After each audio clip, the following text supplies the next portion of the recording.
Hello everyone, Assalamu alaikum. I hope that you all are very fine. Dear learners, আজকের লেসনে আলোচনা করব কিভাবে WH word whose দিয়ে negative question করতে হয়। হুজ এর অর্থ হচ্ছে কার। দৈনন্দিন জীবনে আমরা কিন্তু সচরাচর ঠিক এভাবে কোয়েশ্চেন করে থাকি, যেমন তুমি কার টেবিলটি পরিষ্কার করো না, তোমরা কার গাড়িটি ব্যবহার করো না, সে কার পরামর্শ গ্রহণ করে না। ডিয়ার লার্নার্স, এই ধরনের বাক্য বাংলা থেকে ইংলিশে ট্রান্সলেট করার ক্ষেত্রে আমরা একটি স্ট্রাকচার শিখব। আজকের স্ট্রাকচার হচ্ছে whose book don't I read. এর অর্থ হচ্ছে আমি কার বইটি পড়ি না।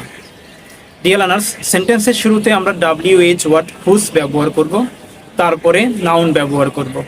সেন্টেন্সটা যেহেতু নেগেটিভ করব, সেজন্য আমরা অক্সিলারি ভার্ব ডোন্ট ব্যবহার করব, তারপরে আমরা সাবজেক্ট ব্যবহার করব।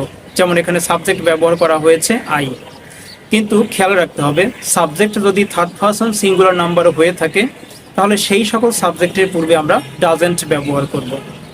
ডিয়ার লার্নার্স, এরপরে সাবজেক্টের পরে আমরা একটি মেইন ভার্ব ব্যবহার করে এই ধরনের সেন্টেন্স খুব সহজেই তৈরি করতে পারবো।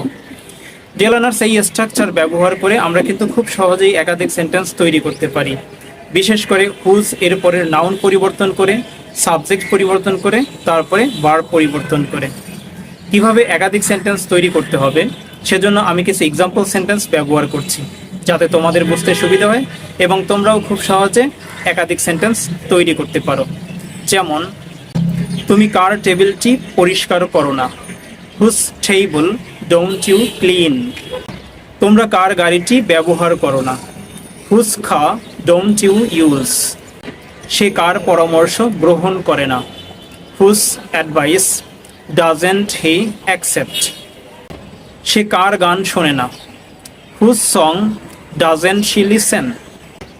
কার লেকচার তাহারা মনোযোগ সহকারে শোনে না, whose lecture don't they listen attentively. কার যুক্তি হারুনের ভালো লাগে না, whose argument doesn't Harun like. কার কম্পিউটার তুমি ধার করতে চাও না, whose computer don't you want to বরো।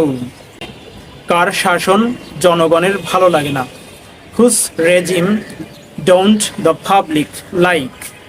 কাহার আদেশ তাহারা অনুসরণ করে না, whose order don't they follow.